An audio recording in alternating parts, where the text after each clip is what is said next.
So did you get what you wanted out of 2020 based on the effort you put up? Meaning you worked your butt off, you worked your tail off. Did you get what you wanted in 2020? And if you didn't, why not?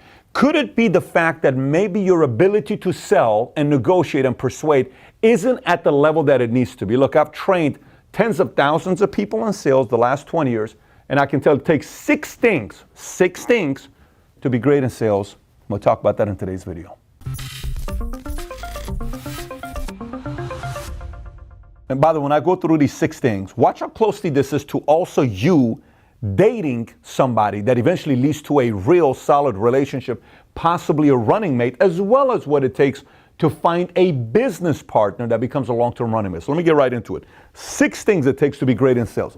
Number one is audacity. If you don't have audacity, how do you prospect that person? How do you make that phone call? How are you willing to make that phone call knowing someone may say what to you, no, and reject you? How do you approach the client? Just like in a business partnership, if you want to find somebody that's going to be a running mate, how do you have the audacity to go somebody say, I think you ought to go into business with me, and he or she may say what? No. Just like the guy who sees a girl who's pretty, he wants to talk to her. He's got to have audacity to go up there because she may simply say, I would never date a guy like you. Just like a customer may say to you, I would never do business with you. And those comments tend to hurt a lot of people.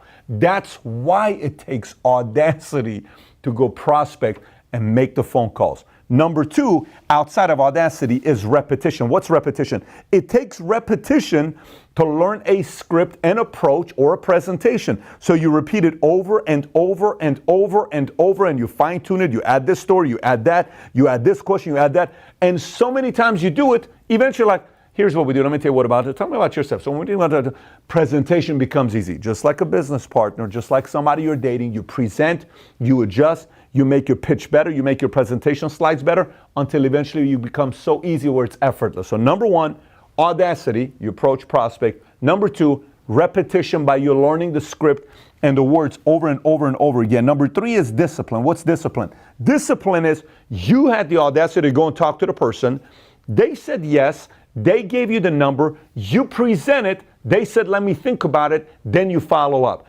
Follow up over and over and over again until you said yes, until they say yes. Let me tell you, the biggest sales I've ever made, the biggest guests I've ever interviewed, the biggest deals I've ever done in my life, the biggest anything I've ever done in my life never happened with the first time I asked a question.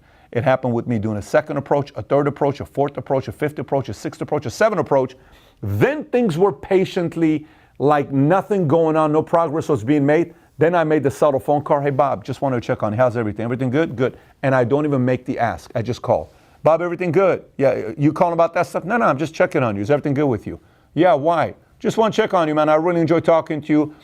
Just want to see everything's good with you and the family. Yeah, everything's good. Okay, sounds good. Take care, buddy. Bye-bye. What is this guy doing just calling me? Never ask me to sell. That's a form of follow-up. That is a form of discipline. So audacity, repetition, we have the discipline to follow up, and then you have intuition. What's intuition? Intuition is you prospect them, you had audacity. You come and present, okay, repetition. Next is discipline, you follow up. Intuition. What is intuition? Intuition is the ability to qualify the lead before you pitch your product or you present your product to them. What do I mean by qualify your lead? So if I got intuition, if I'm talking to a client and I sell 3 different products, this may not be a client for me to present the biggest commission product. Maybe it's the small one. Intuition is based on the families, demographics, where they live, income, lifestyle. Maybe it's middle. Based on certain question I asked, certain things they said, who their broker was. Maybe this is $1 million account. Maybe this is a higher tier product. Then my intuition is I'm qualifying my leads based on the questions I'm asking, right? Again, business partner. You bring a business partner in. You have to have intuition to qualify them. A person you date, you have to have intuition to know if this is a one-time relationship, if it's a girlfriend, or maybe one day this could be a running mate, hence husband or a wife, because it's intuition to qualify this person, to qualify the business partner, to qualify the potential client that you're doing business with. The fifth one is confidence. You got to have confidence while you're going there to make the ask and say, hey, do you want to do business with me? I think you need to buy this product, versus saying, I think this is a good product for you. You know, I think it'd be very good for you. What do you think? Versus, based on, if I were you, and I know your situation where you're at, Bob, I think this is the perfect thing for you to do today. I think this is the right product for you because it meets you this. Confidence to make the ask and close the deal because you got confidence. With the prospect, with the business partner to say, look, let me tell you why you want to run with me. Here's what it is. I enjoy you a lot. I like where you're going. I like where you're working at. Probably you got a lot of different options at different companies to work at. But I'll tell you one thing with us. With us, you're coming in to make history. You're not coming here to just work at a different company. You're coming here to make history. You can go to a different place and take a regular salary and a job and be bored out of your mind where you can't wait to go home to watch football because it's the most exciting thing that happened in your day for you.